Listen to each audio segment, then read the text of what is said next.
Hey, welcome to the 148th episode of Just Shoot It, a podcast about filmmaking, screenwriting, and directing. This episode was brought to you by patron Andy Landon. I'm Oren Carlyn. And I'm Carlyn Hudson. Where's Matt?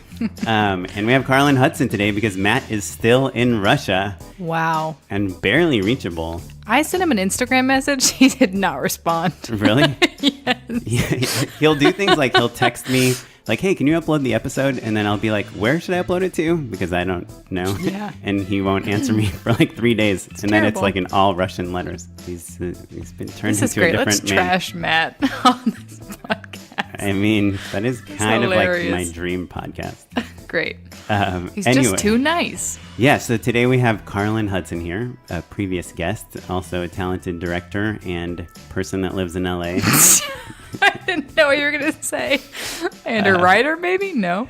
Just LA gal. She's directed movies, commercials, digital shows. She had a short at South by Southwest, and she's just an all-around awesome person. If you like this conversation and haven't heard her on the podcast before, I recommend you listening to her past episodes. Today, I thought we could talk about what I have arbitrarily dubbed the 4 strategies to building a directing career. Trademark. And kind of the pros and cons of each strategy. And then I thought we could talk about why we've chosen one or the other and what we've learned. Does that make sense? Totally. But before we get into that riveting listicle I came up with, what have you been working on lately, Carlyn? Well, I just moments ago turned in a treatment for another commercial. It's for a credit union out of San Diego. Cool. I've heard of it. I had not heard of it prior to this. No, I've heard of San Diego. Yeah, I have not been to San Diego. Are you serious? Yeah. Oh, that explains so much. So I'm psyched to get this job. I could like live in San Diego for a week. Yeah, live. you know it's like I know an it's like hour 2.5 hours away, but it looks beautiful based on the images I put in my treatment. Is it a multi-day shoot? Like 2, maybe. Okay, and so you would sleep there in San Diego? It said director of travel on Valentine's Day. Oh, that's cool. I also have a shoot on Valentine's Day. Congrats. Might I recommend having a shoot on Valentine's Day? Me too. It really, Especially this- it really solves the conundrum of what to do on Valentine's Day. No shit. Also, This is great. Kara's birthday, my wife, is on February 13th. So, Oh, really? well, she's going to do like a girls' dinner, Ooh, I want to go. which sounds a lot more fun than a dinner with me, I think. So cool. And then this is with the new production company you're with, right? Yeah, I signed with this new company called Adolescent, I think like mid-December. Now, so what's the deal with them? They originally were a production company of Children. adolescent directors. Yeah, you're laughing, but that is the real No, thing. that's the real thing. I mean, when they first contacted me to maybe join the roster, I was like, look, I just turned 30. I think I'm too old. And they laughed. They were like, no, you're still a millennial. I do think I'm one of the oldest people right, on the roster. The concept was like, let's literally take like these kids that have grown up with cameras in their hands their whole life and they just like graduated high school. Yeah. They even have, I think, like some 16-year-olds and stuff. Yeah, they do. They have a bunch of people on their roster, and I have joined the kind of like, I'm going to sound egotist, like the top tier of people who, who aren't 16, therefore we have work and we have a reel because, I was lucky to start fairly young directing commercials, but I didn't have much for real at even 25, Right. Well, I was just thinking about this today that for commercials, very, very different than like film and TV and even web shows, like your background as a director doesn't seem as important as nowhere near as important as your reel. I totally agree. Whereas in like film and TV, they're like, well, this is a story about like, Hispanic kids in New Orleans in the 90s. And this guy was a Hispanic kid in New Orleans in the 90s. Let's hire him, Yeah. But in commercials, it's like, oh, no, she's shot a commercial like what we want. That's who we're Totally. going to hire. And if you have nothing to show, Who they'll cares? never hire you. It's kind of, there's a few things that I already love about this company, though. And one of them is this is my 3rd directing roster to be on. And it's mainly women and people of color, which is bonkers. It's just not how it normally is. And it's just kind of fun to be put up for jobs where I'm not the only woman, which is great. And I think even this commercial, like they're targeting millennials. So we tend to we're up for jobs that we're also the audience for. So I feel like I kind of understand what the brand is going for because I truly am who they're trying to get to join. I totally get it. I had never eaten a Keebler cracker before. I did that Keebler And now commercial. you do. You eat them. I totally didn't get it. nonstop. There's a bowl of them on your table here. Yeah. It's like, you put cheese on these things? Seems weird. Seems weird.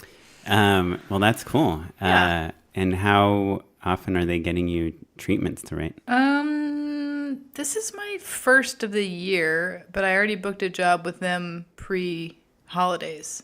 Oh, cool. The moms, you know about this. I think last time I talked to you about it, you hadn't booked it yet. You were Maybe not. trying to figure out how to shoot it. Yeah, it was. I think I shot like December 22nd in Richmond, Virginia. Oh, cool. And how fun. did it turn out? It was great. I mean, it was truly it's kind of like the Dove Real Beauty sketches for listeners. Right. It was a, like emotional sort of experiment about these moms telling us their negative thoughts, and then we kind of flipped it on its head and brought in other moms, and they had to say those things out loud, and it garnered these very emotional responses, and it was a really emotional day. I mean, we were kind of crying all day. And it was real.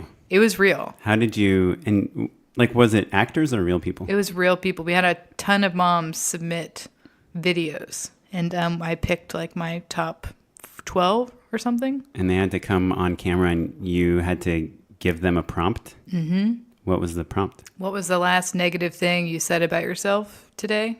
And they would write them down and then read them to camera. Oh, wow. So and they were intense. When did they write them down on that same day, or was it a few days before? All on the same day. Oh, wow. I think it turned out pretty well. I mean, it's a real tearjerker. It's done?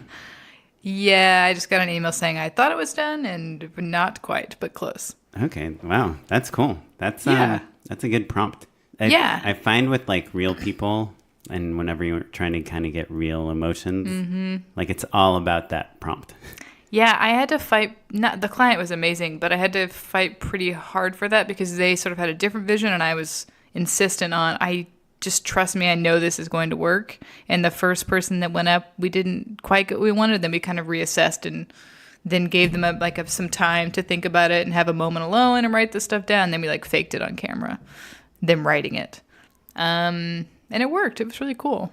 Yeah. The guys on set too were like, wow, I think I should have gotten my mom a better Christmas present. It was really cute. Because, That's cool. It was cool. Wow. Well, cool. Anything else? You have a script that you just have sent out? Yeah. I'm kind of in the process of sending out a feature film that I am attached to direct that I wrote. They were looking for to attach an agency or an agent, and production companies are waiting to read it. So, I mean, when you say you're attached to direct, you wrote the script, right? So yes, but you know how these things. But it's like we could sell it. Maybe. Who's we? Did you write it with someone else? No, I'm saying me and my managers, I guess. Oh, okay. I could sell it, but I don't want to just sell it. I want to direct it. Right. And do you think features are still worth making? Yes. Oren? Do you? Well, let me ask you this. What's the last independent film you saw? I see so many independent films. Oh, really? Yeah. So you can't name one? I can name one. Okay, what's the last independent film that I saw? Mid-90s. I got the screener from Film Independent. Okay, the Jonah Hill movie. Mm-hmm. Didn't love it, but I watched it. Megastar, millionaire, writer, producer, director. Yeah, I don't know. I guess, I want to make another feature as well, but when I just keep looking at the landscape and looking at what people are watching, and even feature filmmakers are watching TV all the time. I watch a lot of movies. I love going to the movies. I mean, I see most of the movies that are in theaters that are any good. You must not have kids. Busted. What about you? I guess I'm doing other stuff too, but that's enough. So you go ahead. Well, we actually have a listener that has mentioned to Matt that I monopolize these sections. So I was wondering why you were asking so many questions. Maybe I just won't say what I'm doing. But I am shooting something the week of Valentine's Day. And it's for LA tourism. And it's going to be, we're going to shoot in LA and San Francisco for the same shoot, which is cool. Awesome. I don't know if I've shot like a multi-day commercial in multiple locations before. like multiple cities. So I think that'll be a first for me. Amazing. Bucket list item right there. Yeah. Well, I feel like nowadays, like everyone tries, like you get a commercial and it's like supposed to be 3 days and they're like, oh, it's going to be 2 days. Actually, can we do like 1 day and like pickups? Actually, instead of pickups, can we get stock footage? And then actually we hired someone else to do it. That'll happen on this if I book it. I'm sure of it. We'll see. But yeah, so I'm excited. But yeah, got a lot of things in the fire. A lot of irons in the fire. I'm doing something for Disney, I think. Still negotiating the deal, but I think I got it. It's like a glorified Previously On. Oh. Like it's for this big TV movie of theirs. But it's not the movie, but it's what's like going to play marketing? right before the movie. It's going to play like on the Disney Channel, I think. Sweet. Setting up the movie. Like, because it's the threequel or whatever. It's Can the you third say movie. what it is? No. I probably shouldn't just because I've never worked with this department before. Yeah. So it's a third in a series, and this like 4-minute long. Like a short film. Yeah, basically one of the characters from the movie is going to just like explain what happened in the previous 2 movies. So if you haven't seen them, you'll be ready for this third movie. But Sign me up. done in character. Great. So it seems cool. My manager is like, it's just a way to get into working with those people. So. Great job, Jacob. Yeah, thanks, Jacob. Jacob's at Sundance right now. He has, of course he is. a very cool documentary there. Which one? It's called like The Amazing. I know. Is it Ben Berman's? Is it about a magician? Yep. Yeah. I just met him, and I know the producing team. But do you know what the premise of the documentary is? No. Basically, this person, I guess Ben Berman, was doing a documentary on this like magician, and then halfway through the documentary, it turned out that somebody else was doing a documentary. There's a different team doing a documentary on the same magician. And there were kind of these like dueling documentary teams and all this mysterious stuff was happening. And I asked Jacob if it was scripted and he said it wasn't. It was like really this magician hired 2 different teams to do this documentary. And it just sounds like a real... Was it The Blind Magician? No, that's a different documentary. Okay. Dealt. Yeah. I think this is called The Amazing Jonathan or something like that. Anyway... Cool. Sundance, yeah, it's one of those festivals that's so fun to be at and Have so you been? not fun to not be at. Yeah, I've been a couple times. I mean, Yeah. I had something at Slam Dance one year, Got it. and it's at the same time, so it's like kind of in Sundance, but not really. You You get to the can't get same in parties. anymore. But anyway, let's move on. Mm-hmm. But before we move on, I want to remind everyone that we have a Patreon. Check out patreon.com/justshootitpod. It's a way that if you like the podcast, if you feel like you're getting something out of it, you can help us pay our editor. He used to be our editors, but we are down to 1 editor now. Our editor, Jay, is editing all the episodes now. So we're excited. Congrats, Jay. And put on live events. Okay, so let's get into the topic that I set up and hopefully will not be disappointing. 4 different ways to build your directing career. Okay, so number 1, I think the most obvious one and the most romantic one that everyone has heard of and dreamt of is, I'll just call it like the Sundance path, which is you work your side jobs, you sleep on couches, you do all that stuff, you write your amazing script or short film or whatever, you make it, gets into an amazing festival, you get the money to make the better version of it, it sells for millions of dollars, and then like the studio system picks you up or some big indie companies come and finance you and have you pitch TV and whatever, you get discovered, right? That's one path, which I feel like we both have dabbled in. I dabbled. I mean, that's what I had thought. That's what I thought my path would be, right. With my feature. Why make a feature if you don't think that's your path, right? You have to be somewhat delusional in thinking that this could be it to get through the hell that is making a feature. Well, I think it's a whole podcast topic on its own, whether making a feature is...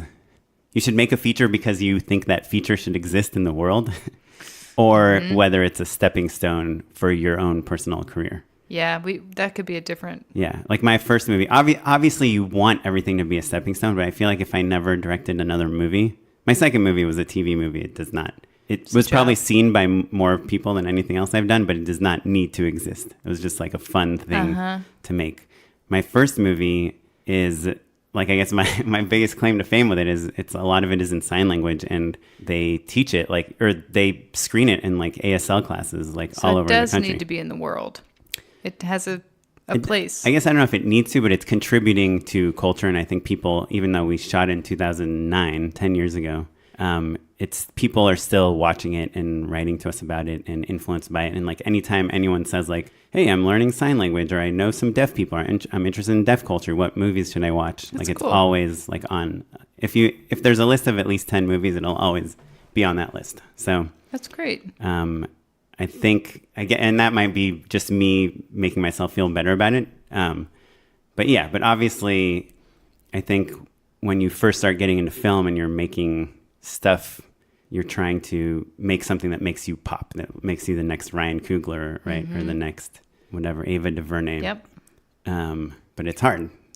It's hard because, Sundance only lets in a handful of films, and maybe one or two of those they haven't been tracking for years, Right. that actually get in just kind of on merit. Maybe not even that many. I don't know. I'm not saying that the films that don't get in don't have merit. Of course they do, but it's such a machine at this point that counting on getting into Sundance is clinically insane. Right. And also we've had plenty of people on the podcast that have played Sundance and nothing happened after that. Yeah, that happens too. And you had like a film at South by, right, this last year, and obviously it's good and it's part of your repertoire and it gets you meetings and gets you things, but it doesn't get studios calling you to offer you a feature No, film. I think so that only happens to a few select people. And we know some of those people that's happened for. And like in my friend's movie, she's there right now and her movie just sold to Apple. And but it was her second feature, and she's suddenly an overnight success that has been working steadily for a decade. But right. She might be plucked now because it's done really well, or not, or it could sell and she could just keep writing TV and whatever, Yeah. Who knows? I remember, that show Project Greenlight?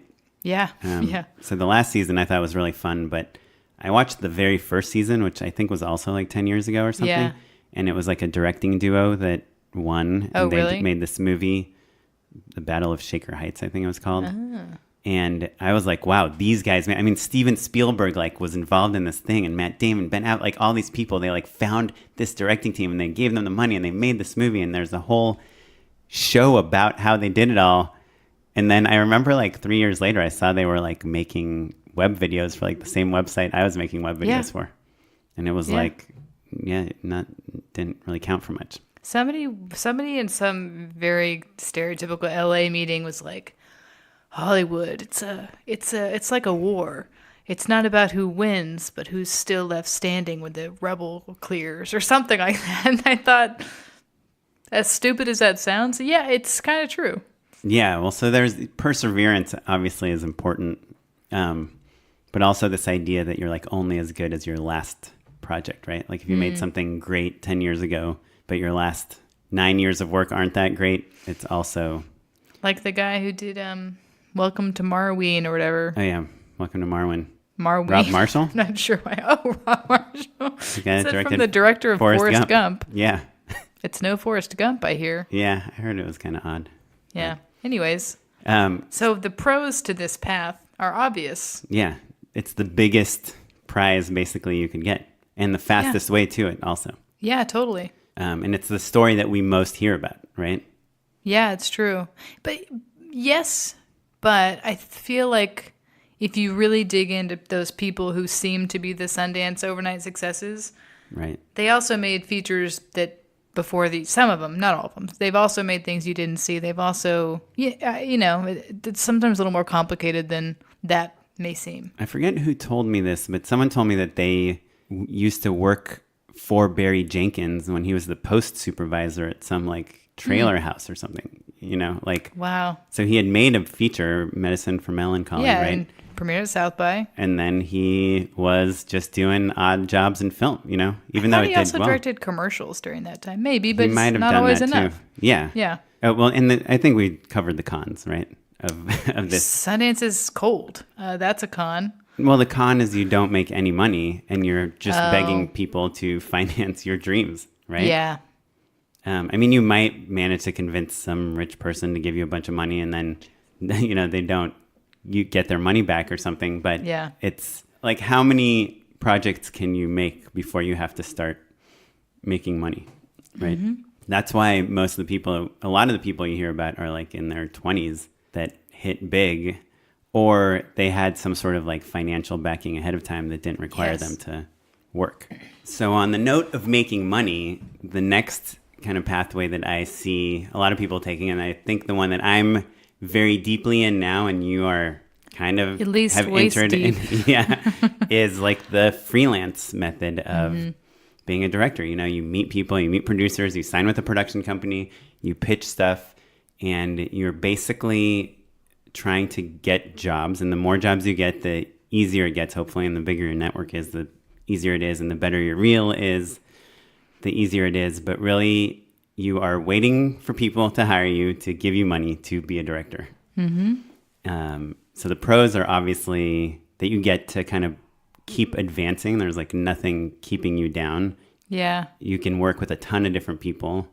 Yeah, you're also getting in your 10,000 hours, don't you think? Well, let's save 10,000 hours for number 3, because I think that's where you really get your 10,000 hours. Yeah. I actually think one of the cons of this is, like, at least for me, I'm probably directing on average like 2 days a month, maybe. That's pretty good. Yeah, and that's including if I have like a month where I direct 4 days and a month where I direct 0 days, you know? Right. Probably averaging, so like, yeah, maybe even less, maybe like 20 days a year of being on set with a budget, with a team, with all that stuff. Yeah. Maybe even less, I don't know. Yeah, it even depends. that Like last high to year me. I did more series stuff, and I don't know what this year holds, so. Right, so if you get a series, yeah, and you're shooting for like 10 days or 15 days. 20, yeah. Yeah, that changes that whole ratio, and that is when you're getting a lot of time. But if you're doing commercials or music videos or corporate videos or shorts or whatever, yeah, you're just not getting as much set time. No, and it gets I miss being on set in these times. Yeah. Because you're constantly pitching on things and you're just like, let me do what I love and I'm good at, please, you know. Right. And that's why it's good. I mean, I think a lot of us have it. I know you and I definitely have time. We were on set not as directors for many days, right? You produced a ton. Yeah, I started off producing. I worked like grip and lighting department. So I think we've had our time on set, but time directing, you're getting paid a lot more per directing day doing this kind of gigging, but they're just fewer and far between, and there's no guarantees. Like one company can give you, 3 months worth of work one year, and the next year they don't exist anymore. They found someone else. It happens to me all the time. It's like just when I think I found a client or a company or someone that's going to be like my base level for that year, the next year it changes. Yeah. Or sometimes it lasts for 2 years. Right. But inevitably, every company will either have like a regime change or they'll want fresh faces, because that's what is so fun and challenging about our work is that freshness is really rewarded. Yep. So hiring the same person over and over. I mean, and we're guilty of it too. You're like, oh, I'd love to try a new DP. I love my DP, but it would be great to try a new DP or production designer or actors or whatever it is. Yeah. I remember these guys, Mitch and Phil, they've been on the podcast. They directed a bunch of movies. They probably did like 10 horror films, and they would keep casting the same people over and over. And I would be like, what is wrong with you guys? Like, why aren't you taking new people? And they were like, well, because these are great actors and they're our friends, and we know they'll like do anything for us. The guy, Andrew Brzezowski, the independent director whose computer chess film I produced or whatever, he's one of the most loyal dudes I've ever seen, and he will hire the same people, not actors necessarily, but crew and stuff. And it's amazing. It's a beautiful thing to watch. But I also feel like, well, you don't have to be beholden to that way either if you don't want to be. I do tend to work with the same DPs until they're not available. Right. And that's like the weird thing, that's right? The gateway drug of working with new people is when someone's not available. And then you find someone else that you love too. And you're like, ah. And I know I've been on the receiving end of that, like a company that's hired me over and over and over, and I'm not available. And then they hire someone new and they're great too. And then they just keep hiring them. Yep. So anyway, that's... What are the pros? We talked about the pros? The pros? Yeah, the pros are your schedule is super flexible. You can do like what Matt did and go to Russia for 3 weeks. Like that's really hard to do in any other kind of version of this directing path. That is true. And that's, I think, why I keep on it, because I I value my freedom more than I value financial security, I guess. As crazy as that sounds to say out loud. I've been offered full-time jobs at places, and I've always said no. Right. And this second strategy of the freelance also lets you kind of keep a foot in the waters of the first strategy. Yes. Of like, I'm going to write my movie on the side. I'm going to shoot my things when I get a chance. And I'm going to use the money I make from commercials or whatever, this web show, to finance my short film. Yeah. Or to finance like 2 weeks in a cabin to write your next feature or whatever it is. Right. But so you said you've been offered full-time jobs before. Mm-hmm. And I think that is what I would consider the third strategy. It's kind of a harder strategy to like have because you have to find that full-time job, but a full-time directing job, which is pretty rare these days. I think. Or do you think it's more common? I think it's pretty common. I mean, Matt has had multiple full-time directing jobs since we started this podcast. He did that show for Facebook Watch for a few months. He did Ellen for a few months. That's still contract. It's contract, but in any way that any full-time job in Hollywood is. If you get any show. Oh, I guess I thought you were thinking, and maybe this is still in the same category, but like Matt Pollock and these people who were the in-house directors at a production, like Funny or College Humor, right? Wasn't that him? Yeah. Okay. So that's like another version of it. When I was at Disney for 4 years also, it's like the in-house director. And then when I did all those Quiznos ads, it's not like I won like 15 Quiznos spots in a row. I was working in-house for the agency that was in charge of the Quiznos account. Oh, yeah, there are agency directors. I forgot about that. Yeah, so I think that's something that's become real common. Uh-huh. And I've even worked with a bunch of agency producers that are like, oh, yeah, on some jobs I direct also. That it's hard to get those jobs, but it's easier than you think because you could get that job from a good relationship more than from your reel because it's more, you need to be more of like a generalist. Like you need to direct a commercial and this web video and this explainer video and this corporate video. And we might need you to produce this thing too and do like an unscripted series here. I guess I'm such an optimist that I think any moment could be my moment to be called to direct TV or to direct a movie or whatever. And I'm terrified of having not being available, like not being able to go to a meeting, right? Yeah. But then again, I'm thinking now that I say that out loud, I'm like, well, just quit your other job and switch and do TV. Right. But what if your other job is like, okay, well, this week we need you to fly to San Francisco to film this woman talking about her book or whatever, and it's something that you're not that interested in. And in the meantime, your manager will be like, oh, I got 3 meetings set up for you. Your obligation is to your full-time employer. I lost my first manager, dropped me when I started working at Disney because she said, well, what's the point? I can't do anything with you now. And you're like, well, how am I supposed to sustain myself? Oh, yeah. Financially. Yeah, you don't get me any work. So hope you told her that. Well, you don't get me any work. She said, a lot of managers don't get their people work. It's a myth. Right. So yeah, I think so. But I do think earlier on in your career, it's a great path. Yeah, I wish I would have done that. I also was in Austin. There was not as many of those positions. Right. Well, you could, if you were worked at Rooster Teeth. I know Andy Young, one of our listeners and friends, like had worked a ton for them, and they even offered him directing work, like in-house directing work. Oh, really? And he turned it down because he, I think, wanted to move out here and do work on things outside of their universe of tonality. Yeah. Specific. But you do get a ton of practice. When I was at Disney, I mean, we shot every single week. And we had budgets, and we were doing scripted and narrative stuff. But was it overwhelming in terms of, was the schedule manageable, or were you exhausted? I mean, it was awesome. It was like the most fun ever because everyone was full time. The DP, the production designer, the art team, the writing team.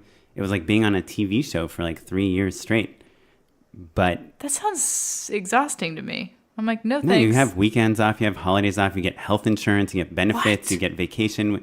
You go to Disneyland for the holiday party. You get, raises every year. Like it's like corporate life. You're speaking Chinese. I have no idea what that stuff is like. Yeah. I've never had a full-time job. Well, the problem with all those things, and I think a lot of what Matt's done and a lot of what I've done is the more fun and rewarding and artistic the work is, the less chance it's actually making money back.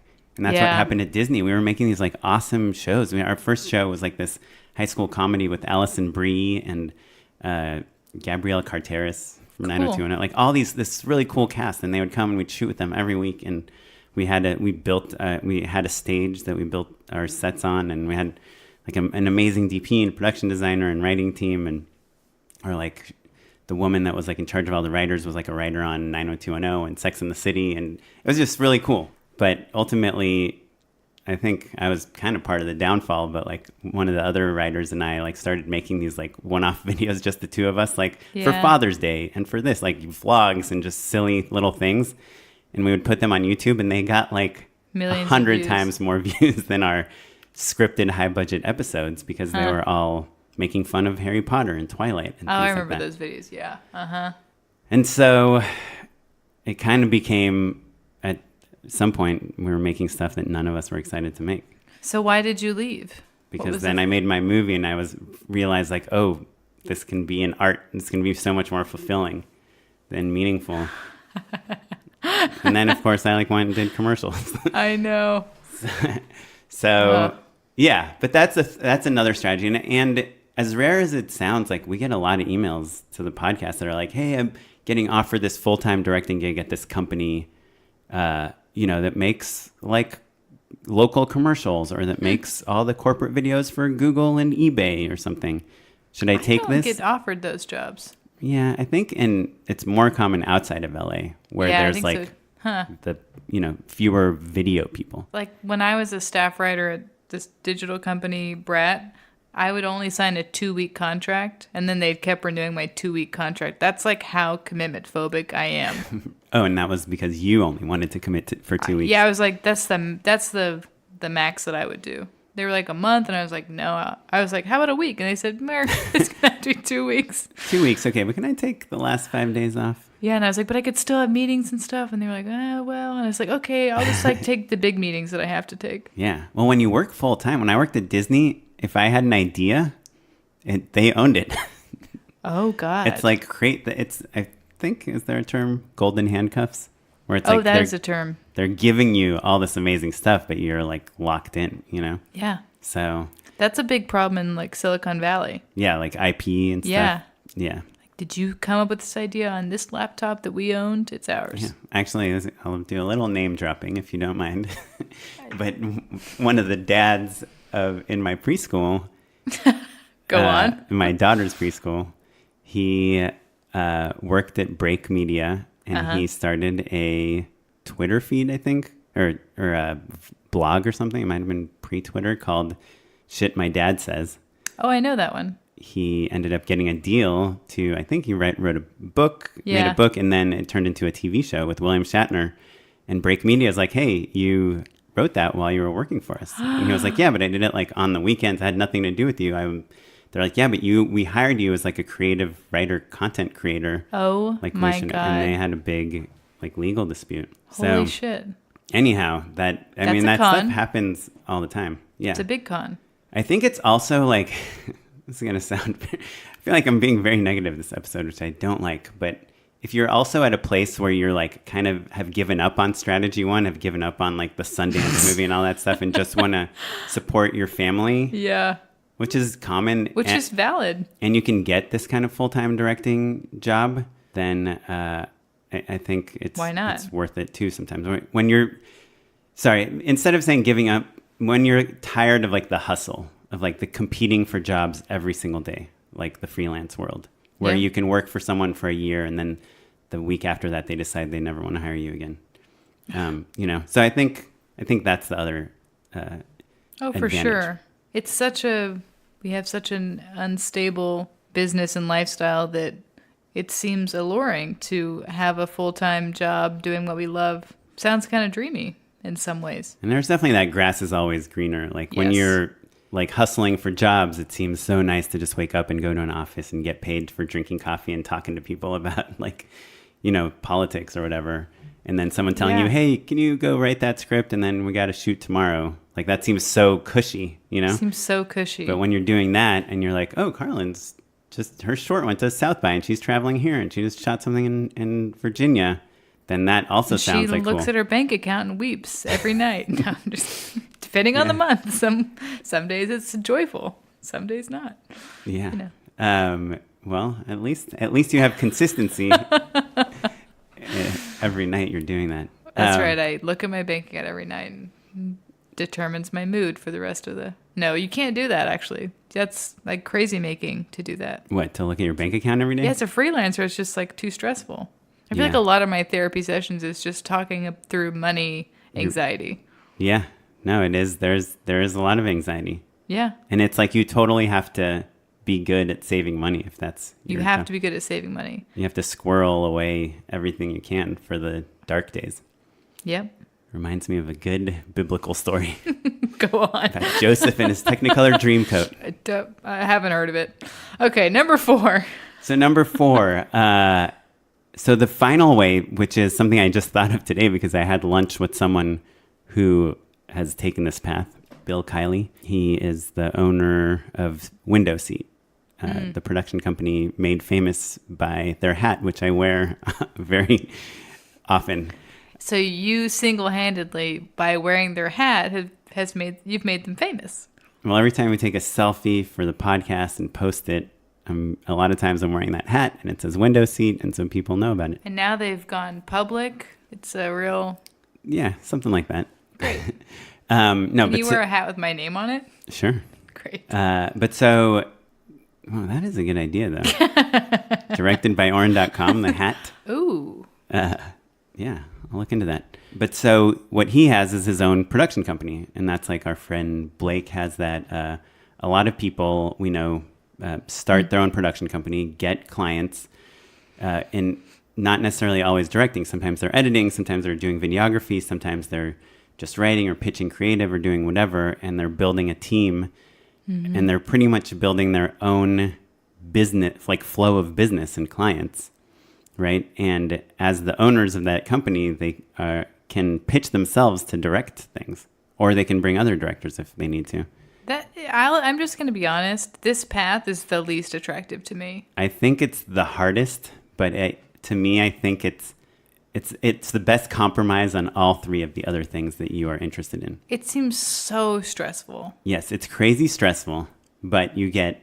Here, I'm pitching you on it. It's with the disclaimer that I have chosen not... Like, I feel like I've had a few opportunities to be part of that path, and I've chosen not to. But the pros are really... First of all, the upside can be big. You can be making money even when you're not directing. You know, if you build enough clients and... You're like, hey, I'm going to Spain, but let's bring Carlyn in to direct this, and let's bring Andy in to edit this, and we'll, basically I'll still get the cut. Markup. Yeah. The other pro is you get to direct the best jobs that come into the company, right? And the jobs that's like, hey, can you go videotape my son's bar mitzvah? You hand that off to someone else, right? Bar mitzvah clientele. Yeah. Number 3, it's got like longevity. You're building equity in a brand. Like you're not starting from scratch with every new client like we are as freelancers. Right. Yeah. I feel like there was a fourth I'm going to play devil's advocate. Yes to all of that. However, I think that's for someone who's mainly interested in commercials. I don't think so. You don't think so? No, I mean, look at like J.J. Abrams and his company, Bad Robot, right? Yeah, but J.J. was like a big director, writer first. And then like I would like to do that when I'm more established as a narrative. But don't think of JJ at that company. Think of all the other people at that company. No, but like some people that we know who've taken this path who aren't famous. Like Blake. Right. It's more of a commercial path. But they've done a few TV shows. They've done some digital series. They did a YouTube Red show. They did like 4 or 5 Go 90 shows. I think Blake has chosen for himself not to direct those longer form things because he would rather have a creative say in more projects, and he kind of gives his stamp of approval on all the creative decisions, whether he's directing or not. Yeah. But they are doing that, and they've done... Yeah, but is he like making stuff that he's passionate about on the side? Like that stuff is still jobs that... He's not doing it on the side, but he's taking jobs maybe at a loss because he loves the content, or he loves the... Hey, we're going to have Harrison Ford in this, so you're going to make $10, but you're going to have a piece with Harrison Ford in it, you know? So he is, like, if you look at the Sawhorse reel, it's amazing, right? And Blake hasn't directed everything, but he can kind of claim credit for everything. Right. And by the way, there's two other partners of the company, Eben and Nick too. But Blake is the one that directs the most out of the three of them, and that's why we're saying his name. I think that there's a big upside, but it's also a giant gamble. Like I think for the first few years you do that, you're losing money, and you're buying cameras because you realize like, well, we have a shoot like 3 days a week, so why are we renting cameras? And then you're building a stage, and you're buying all these, and you're signing longer term contracts, and it's like, you are more stuck at the production company than you are at when you're an employee of someone else.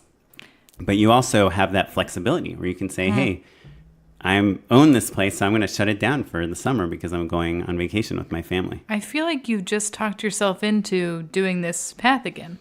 Well, I'm still like holding on to path one. Yeah, me too. A little bit, but I've definitely thought about the other paths, like if I got a full-time job to be an in-house director next week and it was like content that I was like kind of excited about, I think I would consider it. Yeah. Mm-hmm.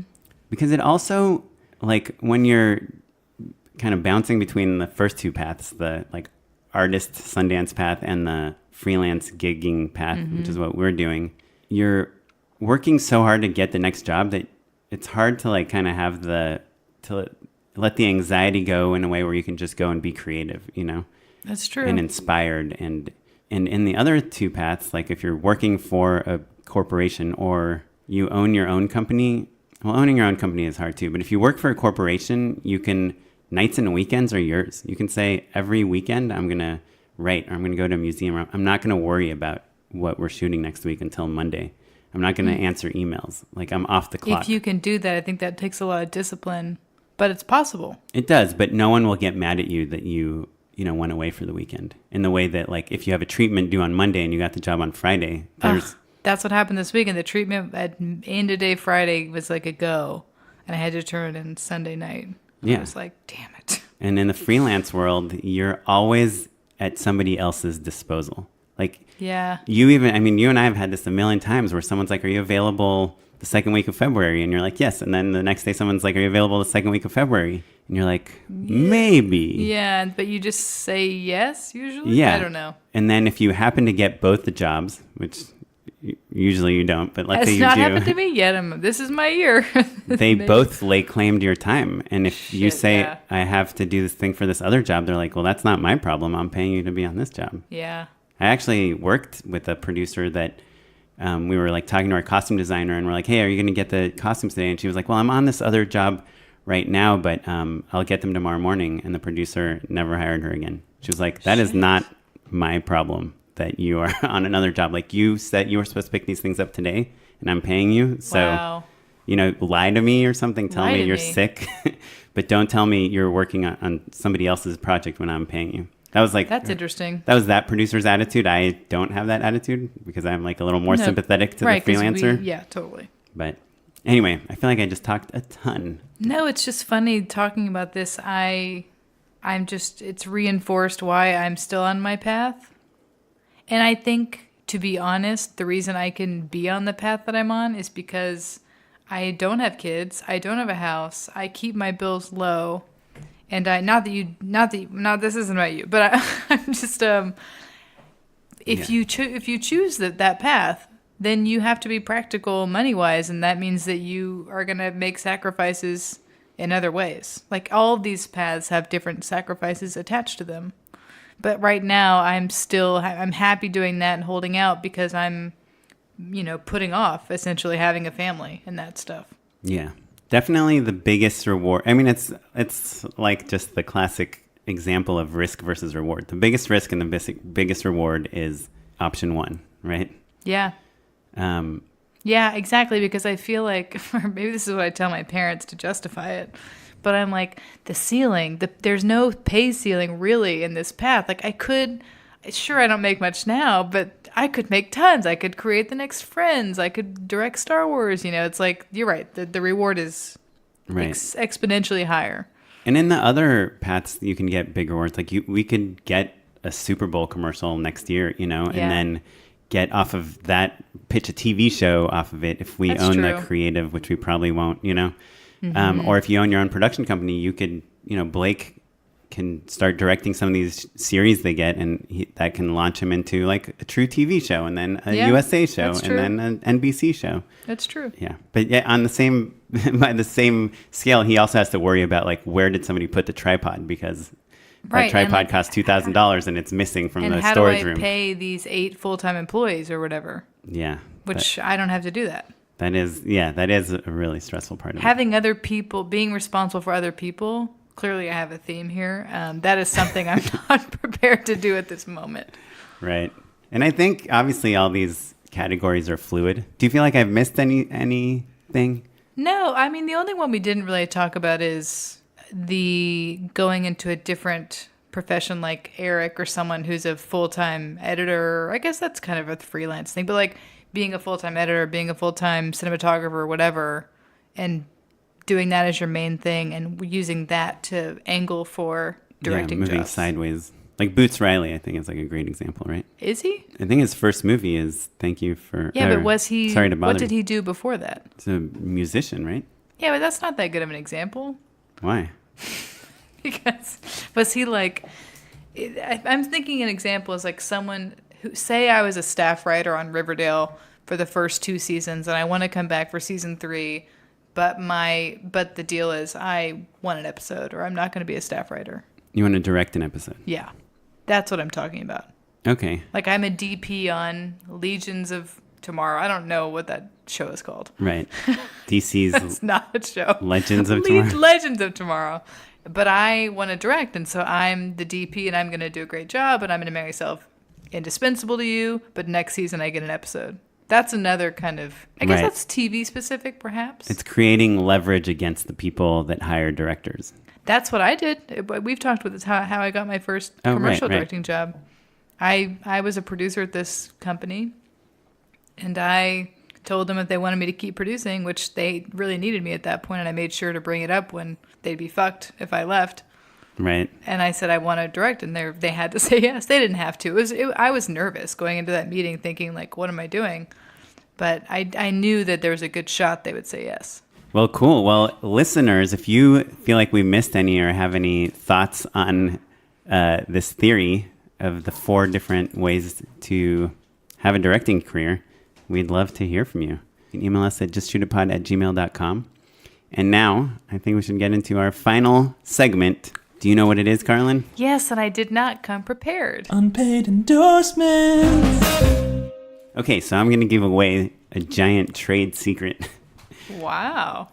Because we spoke about Blake so much in this episode, it's something I learned from him. And it is when you're editing a trailer or a short comedy piece, or it could even be like a long form comedy thing, but when you have music playing and you want to make a point, you want to really highlight a line of dialogue or something to be a punchline. It's really common in trailers, because in trailers there's a lot of times like a track of music and then a really pivotal line, something really funny or dramatic or scary, and then it'll shift and transition into a new piece of music. So when the music stops right before that line, they call it a stop down. Are you familiar with that term? No, I'm not. So yeah, it's like a trailer term. But stop down. Yeah, they might use it in comedy too. This is your recommendation? Well, my recommendation is how to do the perfect stop down every time, and it's a combination of 3 sound effects that you can probably find online if you Google. But you can find your own version of them. But the most important one is called FX Swish Hit. Wow, this is some nerdy stuff. This is great. Yeah, it's real technical. So if you take that sound effect and you put like the loudest part of it, like the way it sounds, right? Like it sounds so cheesy. So you have a rise, right? Which is like anything that just kind of starts like quiet and builds up to like a crescendo. You have a rise go right up to like the loudest part of the FX swish hit, and after that you put like a cymbal crash, right? And it can be like a low cymbal or a golden cymbal. This is pre-dialogue that you want to pop? Yeah. So you have like your music playing, and then you stack these 3 sound effects on top of like a major beat in the music, and then you cut the music out completely. Then you say like, yeah, that's my dog, yeah, bitch. hey, there's some toilet paper on your shoe.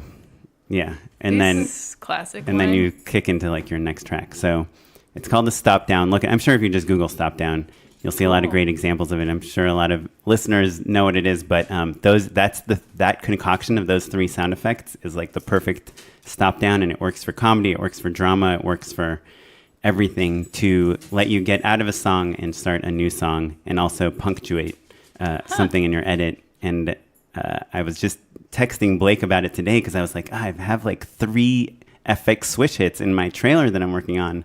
Is that too many? And he was like, no, like you can't have too many FX switch hits. And Blake, by the way, used to work at a trailer editing house, like a big trailer. Really? And he said it helps create like a cadence, like some consistency across your trailer if you are using the same sound effects for this, like these big moments. Cool. So anyway, that's my very technical, very specific endorsement, the stop down. Great. Gosh, it's just a tough one for me. Oh, I have something. For those of you who enjoy cooking, this is not that revolutionary of a recommendation because it's very popular, but is it salt, a zoodler? fat, no, but salt, fat, acid, heat. It's a Netflix show. It's a Netflix show, but it's also a book. Oh. And her show's great. It's 4-part series, but her book is like half cookbook, half the theory behind why certain kinds of salts work and what kind of fat to use. And it's kind of like gets you to be able to cook without a recipe and always make delicious food. And if you like to cook and have some knowledge, this book is amazing. Like I've been obsessed with roasting chickens a bunch of different types of ways, and I'll salt them like 48 hours in advance. And if you're into cooking food, then this book is for you. That sounds awesome. Salt, fat, acid, heat. Ooh, I will check it out. I've studied that trailer a lot, actually, because I was working on something similar. Is it a good trailer? It's a really good trailer. Have you seen it? I don't know. I've seen the series. I don't remember the trailer. Cool. Well, if people want to find out more about what's going on with you, are you on the social medias? That's another thing I'm trying to do less of, but I do regrettably check Instagram. Carlyn Hudson. Carlyn. Yeah, it's my handle. And I guess I'm on Twitter now and again. And what's your website? carlynhudson.com. Oh, cool. And at Carlyn Hudson on Twitter? No, there's one other woman named Carlyn Hudson, and she got Twitter. I get most things, but she got Twitter. Okay, so what are you on Twitter? Hey, Carlyn. Hey, Carlyn. That's even better. Thanks. Well, if you want to find out more about this episode, the things we talked about, you can go to our website, justshootitpod.com. We are also on all social media at justshootitpod. And I am at Smitey Pyleg. Matt, who is in Russia, is at Mr. Matt Enlow. Remember when I tagged at Oren? I tagged you on something and I put at Oren, and you were like, there's no way I could have gotten... At Oren, yeah. Sorry. 4-letter Twitter handle? Impossible. But yeah, if you have any comments or questions, email us, justshootitpod@gmail.com. Please leave us an iTunes review and rating. It really helps people find the show. This episode was produced by Madeline Rosewad. It was edited by Jay McAuliffe, and our webmaster is Ewan Williams. And the music you're listening to is from the Free Music Archive and the artist Jahzzar. Thanks. Bye.